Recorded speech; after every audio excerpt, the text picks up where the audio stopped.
जय हिंद। I hope you are doing well. आज हम बात करते हैं कूलाम के नियम पे। मतलब कूलाम का नियम क्या है? कूलाम का स्थिर विद्युत बल का नियम या कूलाम का नियम। ध्यान देना, कूलाम का नियम क्या होता है आपको पहले हम चर्चा कर चुके हैं। आवेश, आवेश किसे कहते हैं, आवेश कितने प्रकार के होते हैं तथा आवेश के बारे में कौन बताया, ये सब चर्चा हम आगे कर चुके हैं। और आज हम बात करेंगे आवेश मतलब ये कि कूलाम का स्थिर विद्युत बल का नियम क्या है। इसको जानने से पहले हम ये जानेंगे चालक एवं विद्युत रोधी पदार्थ क्या चीज होते हैं। इसको जानने से पहले हम ये जानेंगे, मोटी मोटी में सिर्फ जानेंगे, मोटी मोटी बातों से जानेंगे कि चालक एवं विद्युत रोधी पदार्थ क्या होते हैं। तो ध्यान देना, वे पदार्थ विद्युत रोधी क्या होते हैं, मतलब जो विद्युत का अवरोध करते हैं। मतलब ये साफ साफ कह सकते हो कि जिसमें विद्युत मतलब धारा प्रवाहित ना हो। क्या कह सकते हो? साफ साफ कह सकते हो कि जिसमें धारा प्रवाहित ना हो वो हमारे क्या होते हैं, विद्युत रोधी पदार्थ कहलाते हैं। क्या कहलाते हैं? विद्युत रोधी पदार्थ कहलाते हैं। अब ध्यान देना, परावैद्युत किसे कहते हैं? तो आप ऐसे कह सकते हो वे अचालक पदार्थ। क्या कह सकते हो? वे अचालक पदार्थ जिनमें विद्युत प्रभाव, जिनमें क्या होता है, विद्युत प्रभाव बिना विद्युत चालन के, क्या विद्युत प्रभाव बिना विद्युत चालन के संचरित होता है, हमारा क्या कहलाता है? परावैद्युत पदार्थ कहलाता है। क्या कहलाता है? परावैद्युत पदार्थ कहलाता है। उदाहरण के तौर पे हम क्या ले सकते हैं? कांच ले लो, मोम ले लो, रबड़, ये सब हमारे क्या है? परावैद्युत पदार्थ कहलाते हैं। आगे क्या है? अर्धचालक। क्या कह सकते हो? अर्धचालक। अर्धचालक क्या होता है? वे पदार्थ जिनकी चालकता चालकों से काफी कम, जिनकी चालकता क्या होती है? चालकों से काफी कम तथा अचालकों से अधिक होती है। तथा क्या होती है? अचालकों से अधिक होती है। क्या कहलाते हैं? अर्धचालक कहलाते हैं। क्या कहलाते हैं? अर्धचालक। जैसे सिलिकॉन, सेलेनियम। क्या लिए? Silicon, selenium. अब अपने टॉपिक पे बात करते हैं। जो मेरा सबसे इंपॉर्टेंट टॉपिक है इंटरमीडिएट के फर्स्ट चैप्टर में, ये बहुत इंपॉर्टेंट टॉपिक है। क्या है? कूलाम का स्थिर विद्युत बल का नियम। क्या है? कूलाम का स्थिर विद्युत बल का नियम। ध्यान देना, क्या है? कूलाम का स्थिर विद्युत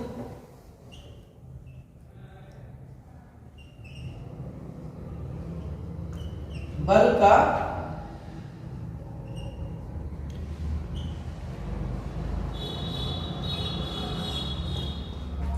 कूलाम के स्थिर विद्युत बल का नियम। अब बहुत ध्यान से देखिएगा क्या चीज होता है कूलाम के स्थिर विद्युत बल का नियम। बिल्कुल कंसंट्रेट होकर जबरदस्त पढ़ाई करिए।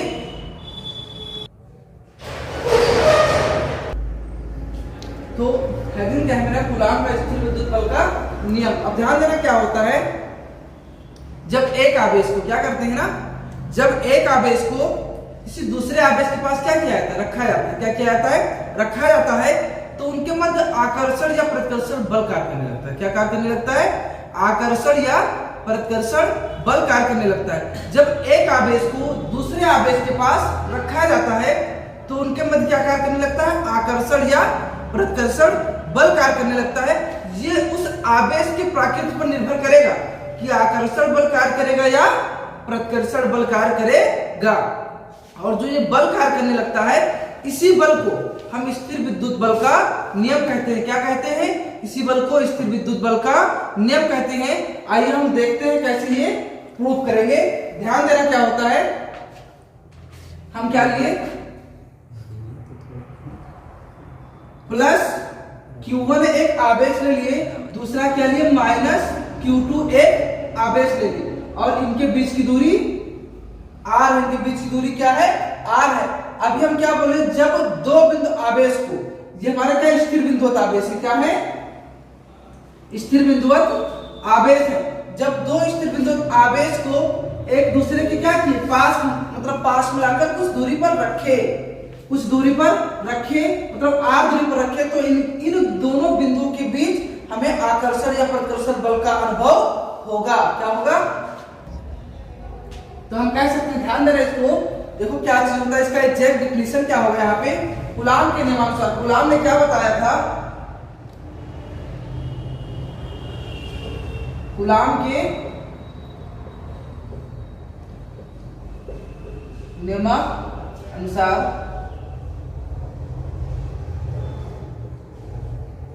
दो स्थिर बिंदु, ऐसे लिख सकते हो, दो स्थिर बिंदु, आवेशों, दो स्थिर बिंदु आवेशों के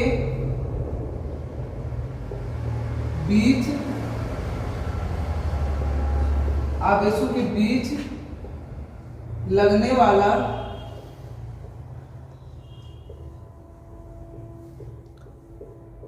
आकर्षण तथा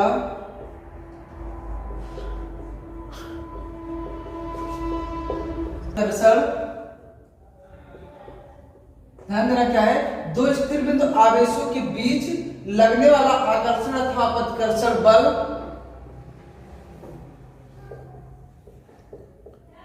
आवेशों के बीच, आवेशों के अनुक्रमानुपाती, आवेशों के गुणनफल के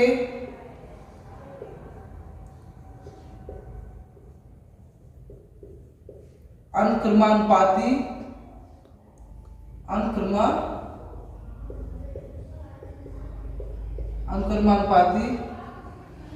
तथा उनके बीच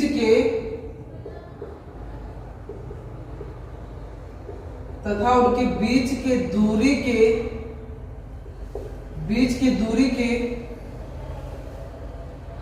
वर्ग के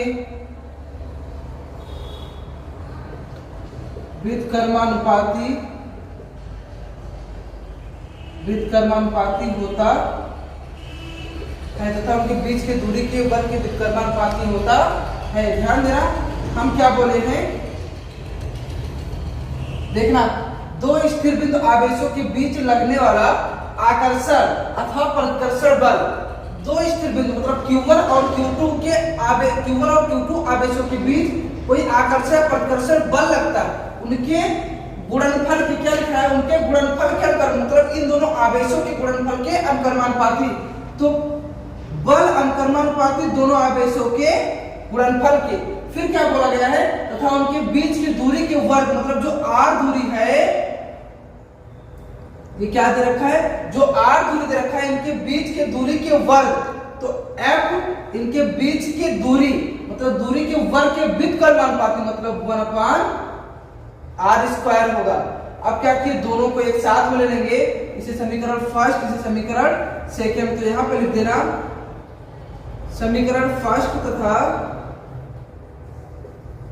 सेकेंड से। फिर इधर ध्यान देना क्या होगा, जब ये चीज लेंगे तो यहां पे जब प्रपोजनल हम क्या लगाए, f प्रपोजनल Q1 Q2 बटा r²। अब क्या करेंगे, हमारा जब नेतांक मतलब कांस्टेंट का जब कांस्टेंट हटता है तो वहां पे क्या लगता है, मतलब जब अनुक्रमानुपाती का चिन्ह हटेगा तो यहाँ पे कोई कांस्टेंट मतलब नियतांक लगेगा, तो हम क्या ले लिए, k ले लिए, फिर Q1 Q2 अपान r²। अब इस k का मान कितना होता है, 1/4πε0। क्या होता है, 1/4πε0। यहां सो क्या जाएगा, f बराबर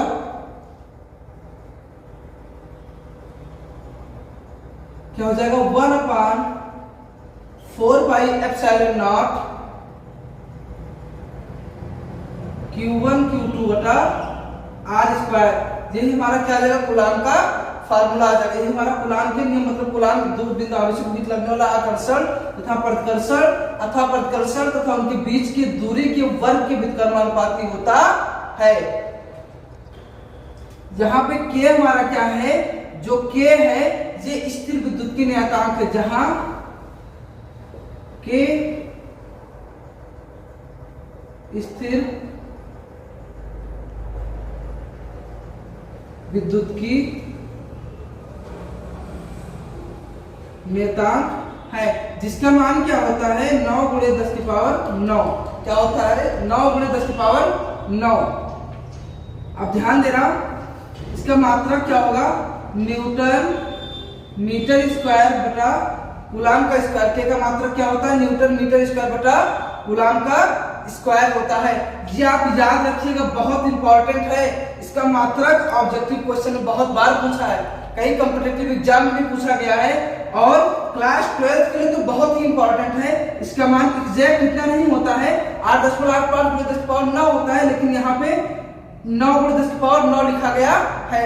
हम आपको ये प्रूफ कराएंगे जो एप्सिलॉन नॉट का मान आता है 8.85 × 10⁹ ये कहां से आता है, इसको हम प्रूफ कराएंगे। इतना नहीं होता है, 10⁻11 होता है शायद, मुझे कंफर्म नहीं है, लेकिन जो ये मान ये कहां से आता है ये हम प्रूफ कराएंगे। यहाँ पे 8.85 शायद 12 होता है, कितना होता है? 10⁻12 होता है। अब आप इसको बढ़िया से नोट्स बनाइएगा और जबरदस्त लिखना शुरू कर दीजिएगा, ताकि आपका एक जगह पे सुरक्षित रह सके और आपके पेपर के टाइम में आपके लिए बहुत हेल्पफुल रहे। नेक्स्ट हेडिंग मेरा क्या है, ध्यान दीजिएगा, आपेक्षिक विद्युतशीलता या प्रावैद्युतांक। क्या है? आपेक्षिक विद्युतशीलता या प्रावैद्युतांक, रिलेटिव परमिटिविटी और डाइलेक्ट्रिक कांस्टेंट। यहाँ पे ध्यान दीजिएगा आप लोग, क्या चीज है? रिलेटिव परमिटिविटी और डाइलेक्ट्रिक कांस्टेंट किसे कहते हैं? ध्यान देना, जब दो बिंदुवत आवेश लिए, हम क्या लिए? दो बिंदुवत आवेश लिए Q1 और Q2, निर्वात की जगह पे, अगर उनके निर्वात की जगह पे हम क्या ले लें? कोई माध्यम ले लें। क्या ले लें? कोई माध्यम में लेते हैं, माध्यम में दूरी उनकी लेते हैं, ठीक है? क्या ले? माध्यम में r दूरी पर ले लिए, तो उनके बीच स्थित, जब हम ऐसे कह सकते हैं, ध्यान दीजिएगा, जब दो बिंदुवत आवेश Q1 और Q2 लिए, उनके बीच की दूरी क्या ले लिए? r ले लिए। क्या ले लिए? r ले लिए। तो ये हमारा निर्वात में ना रहते, कोई माध्यम में है, उनके बीच की दूरी r लिए, तो क्या होगा मेरा बल? ध्यान देना, देखो इधर, जब दो बिंदुवत आवेश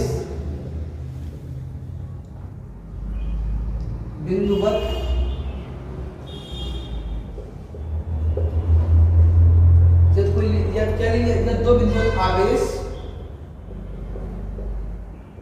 जो कि निर्वात में ना होकर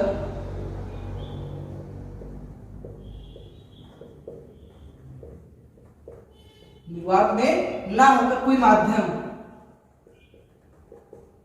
किसी माध्यम में r दूरी पर है, तो उनके मध्य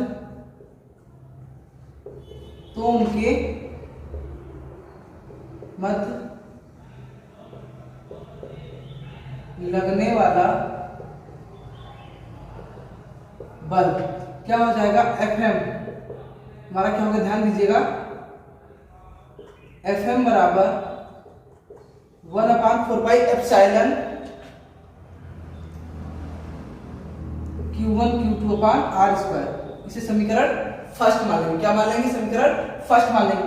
अभी तक हम क्या माने थे? आवेश जो कि है वो निर्वात में न होकर कहा है, किसी माध्यम में रखा है। अब निर्वात में क्या हो जाएगा? F बराबर 1/4πε Q1 Q2/r²। इसे समीकरण सेकेंड। अब ध्यान देना, यहाँ पे समीकरण फर्स्ट को, समीकरण सेकंड को फर्स्ट से, समीकरण सेकंड को फर्स्ट से देखिएगा, समीकरण सेकंड को फर्स्ट से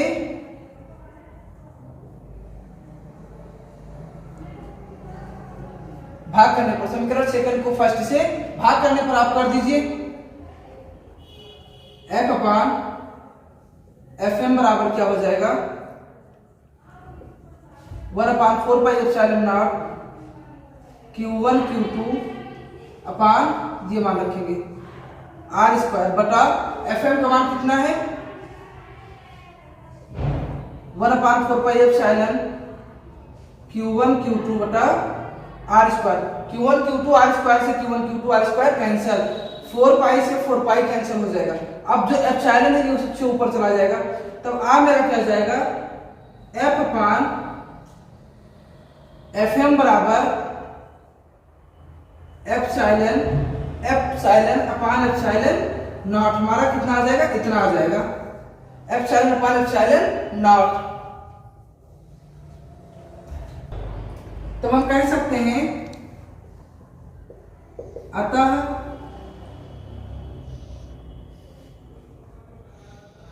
माध्यम की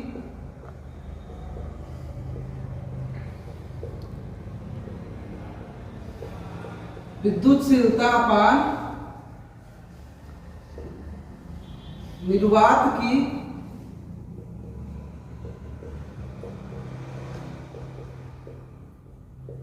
विद्युतशीलता बराबर क्या होगा, आपेक्षिक विद्युतशीलता।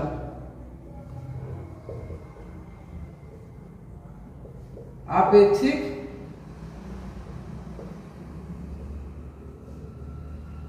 विद्युतशीलता या परावैद्युतांक भी कह सकते हो।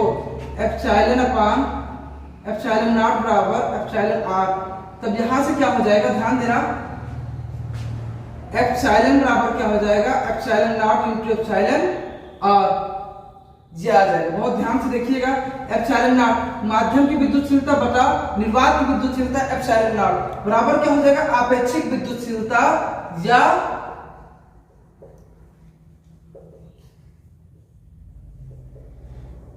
या परावैद्युतांक। ठीक है, अब क्या होगा, एप्सिलॉन अपान एप्सिलॉन नॉट बराबर एप्सिलॉन आर।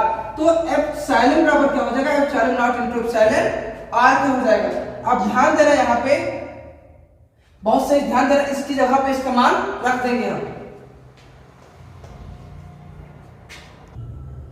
अब ध्यान देना क्या होगा, देखो एप्सिलॉन बराबर epsilon naught into epsilon r आ गया। उठा के इसे समीकरण फर्स्ट में रख देंगे, रखो। Fm बराबर 1/4 पाई एप्सिलॉन, एक बार मैं लिख लेता हूं तब रखूंगा, Q1 Q2 upon r square. अब मान रख देते हैं, एप्सिलॉन का मान यहां पर रख दो। Fm बराबर 1/4 pi epsilon naught epsilon r बराबर क्या हो जाएगा मेरा, नहीं, into Q1 Q2 upon r square. ध्यान देना, Q1 Q2 upon r square. अब आप लोग इसमें ध्यान दीजिएगा, देखो हमारा Fm जो F का मान बन के आया था 1/4, देखो F बराबर 1/4 pi epsilon naught Q1 Q2 r square. अब ये चीज देखो यहाँ पे दिख रहा है 1/4 pi epsilon naught Q1 Q2 r square. तो इसकी जगह पे हम क्या लिख सकते हैं, F लिख सकते हैं। यहाँ पे ध्यान दीजिएगा, F बराबर 1/4 pi epsilon naught Q1 Q2 r square कितना है, F का मान। तो यहाँ पर भी तो देखो 1/4 pi epsilon naught Q1 Q2 r square दे रखा है। तो इसके ऊपर हम क्या लिख देंगे, F। तो Fm बराबर F अपान एप्सिलॉन आर, क्योंकि ध्यान देना एप्सिलॉन आर नीचे था, तो 1/4 pi epsilon naught Q1 Q2 r square का मान क्या होता है, F होता है। F रख दिए, यही हमारा रिलेशन होता है किन किन के बीच, रिलेटिव परमिटिविटी और डाइलेक्ट्रिक कांस्टेंट। मतलब ये कि आपेक्षिक विद्युतशीलता या परावैद्युतांक के बीच रिलेशन ही होता है। अब हम नेक्स्ट टॉपिक मेरा क्या दे रखा है, ध्यान दीजिएगा, कूलाम के नियम का सदिश निरूपण, vector forms of coulombs law. मतलब जब अभी हम इसके पहले कुछ देर पहले पढ़ चुके हैं कूलाम का नियम किसे कहते हैं। अब हमें क्या पढ़ना है, उसी का वेक्टर फॉर्म पढ़ना है। क्या पढ़ना है, उसी का वेक्टर फॉर्म पढ़ना है। तो आप ध्यान दीजिएगा क्या होता है इसका वेक्टर फॉर्म, कूलाम के नियम का सदिश निरूपण। आप पहले फार्मूला तो पढ़ चुके हैं कि F इक्वल क्या होता है, 1/4 pi epsilon naught Q1 Q2 upon r square होता है। इसी को वेक्टर फॉर्म में कैसे लेकर चलते हैं, आइए देखते हैं क्या होगा। ध्यान दीजिएगा, इसको हम एक डायग्राम, एक छोटे से डायग्राम से समझते हैं।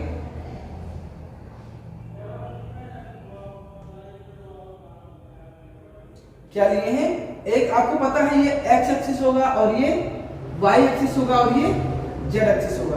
जहां पे हम क्या मानते हैं, मूल बिंदु वो मानते हैं। क्या मानते हैं, मूल बिंदु वो मानते हैं। अब इस मूल बिंदु से हम ये मानते हैं कुछ दूरी पर हमारे दो बिंदुवत आवेश रखे हैं। क्या रखे हैं, दो बिंदु आवेश रखे हैं r दूरी पर।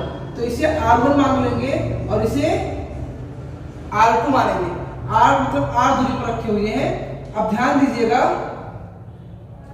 ये यहाँ पे एक आवेश यहाँ पे रखा है, एक आवेश यहाँ पे रखा है, ये क्या हो जाएगा हमारा Q1 हो जाएगा और ये Q2 हो जाएगा। अब देखना यहाँ पे ध्यान देना, अगर हम R21 निकाले तो हमारा क्या होगा R2 माइनस R1। आप सभी जगहों पे एरो लगा दीजिए यहाँ पे। अभी हमारा डायग्राम बन चुका है। डायग्राम क्या है, बन चुका है। ध्यान दीजिएगा इस पे, कैसे इस पे लिखना है, इन डायग्रामों को कैसे लिखना है, इधर ध्यान दीजिए कैसे लिखेंगे। ध्यान दीजिएगा, इसमें हम क्या मानते हैं, माना दो बिंदुवत आवेश, क्या माने, माना दो बिंदुवत आवेश Q1 Q2। हम क्या मान लिए हैं, माना दो बिंदुवत आवेश Q1 और Q2। इसको आप पूरा डॉटेड लाइन में पूरा दर्शा सकते हो, यहाँ पे दो बिंदुवत आवेश ले सकते हैं। ध्यान दीजिएगा, माना दो बिंदुवत आवेश Q1 व Q2। क्या है, दो बिंदुवत आवेश Q1 व Q2 है, जिनका मूल बिंदु वो के सापेक्ष, मूल बिंदु वो के सापेक्ष एक R1 दूरी पर और दूसरा R2 दूरी पर। कितने दूरी पर, एक मूल बिंदु के सापेक्ष R1 दूरी पर और दूसरा R2 दूरी पर है। तो इनके वो के सापेक्ष इनकी सदिश क्या होगा, वो से Q1 की सदिश R1, वो से Q2 की सदिश R2। क्या होगा, वो से Q1 की सदिश R1 और वो से Q2 की सदिश R2 होगा। अब ध्यान दीजिएगा, यदि आवेश Q1 के कारण, किसके कारण, आवेश Q1 के सापेक्ष, ध्यान देना, आवेश Q1 के सापेक्ष Q2, बहुत इंपॉर्टेंट चीजें समझिएगा, बहुत ध्यान से देखिएगा वरना समझ में नहीं आने का। ध्यान दीजिएगा, आवेश Q1 के सापेक्ष आवेश Q2 का स्थिति सदिश, आवेश Q1 के सापेक्ष आवेश Q2 का स्थिति सदिश हमारा क्या होगा, R21 बराबर R2 माइनस R1। इसको बहुत ध्यान दीजिएगा, यहां पर भी लिखा था आवेश Q1 के सापेक्ष Q2 की स्थिति सदिश क्या होगा, R21 बराबर R2 माइनस R1। ध्यान दीजिएगा, अब इसके आगे क्या होगा, इसी प्रकार कूलाम के नियमानुसार, किसके नियमानुसार, कूलाम के नियमानुसार आवेश Q2 पर, किस पर, आवेश Q2 पर आवेश Q1 के कारण बल, आवेश Q2 पर आवेश Q1 के कारण बल क्या होगा, देखिएगा इधर, F21 बराबर 1/4 pi epsilon naught Q1 Q2 अपान R21 का स्क्वायर, क्या, R21 का स्क्वायर। तो इसको हम लिख क्या सकते हैं, F21 बराबर 1/4 pi epsilon naught Q1 Q2 अपान, इसका मान कितना है, R2 माइनस R1 का होल स्क्वायर। क्या हो जाएगा, R2 माइनस R1 का होल स्क्वायर, यहाँ पे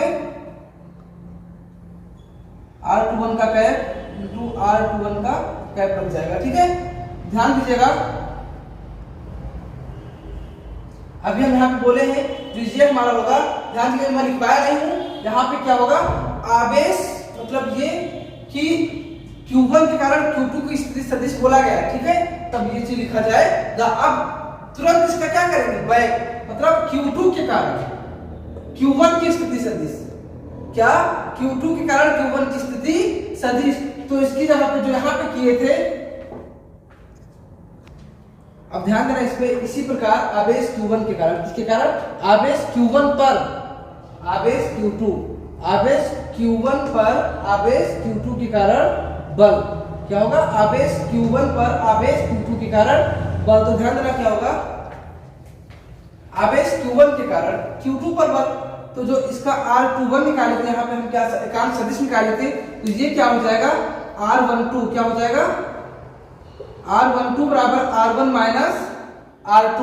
तो आवेश Q1 पर Q2 के कारण यहाँ क्या हो जाएगा, F12 बराबर 1/4 pi epsilon naught Q1 Q2 अपान R12 का square into R12 cap.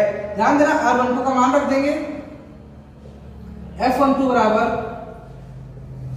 1/4 pi epsilon naught Q1 Q2 अपान R1 माइनस R2 का स्क्वायर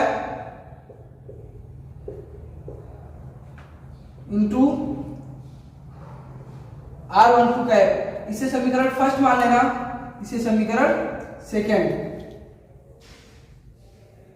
अब ध्यान दीजिएगा, जब भी कोई चीज मॉड में होता है, किसमें होता है, मॉड में होता है। यहाँ से हम R1 यहाँ से हम क्या कर दें, माइनस R को कॉमन, माइनस R2 को कॉमन ले लो, ठीक है। तो क्या हो जाएगा, यहाँ पे R2 प्लस में आ जाएगा और माइनस R1 हो जाएगा। तो यहाँ इसके बराबर जस्ट आ जाएगा R2 माइनस R1।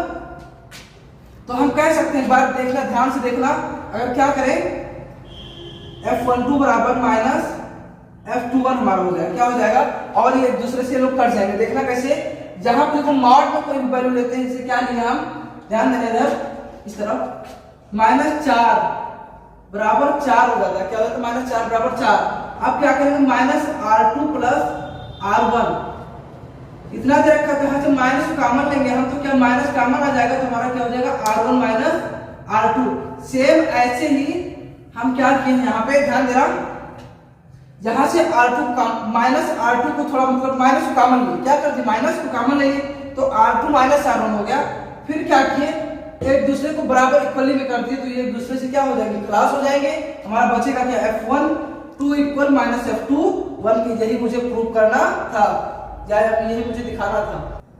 अर्थात हम कह सकते हैं कि दोनों आवेशों पर लगने वाले, क्या कह सकते हैं, दोनों आवेशों पर, दोनों आवेशों पर लगने वाले बल परस्पर समान, परस्पर क्या होते हैं, समान तथा विपरीत, माइनस चिन्ह लग गया, समान तथा परस्पर समान तथा विपरीत दिशा में होते हैं। अर्थात हम ये कह सकते हैं कि ये न्यूटन के क्रिया प्रतिक्रिया के नियम का पालन करता है।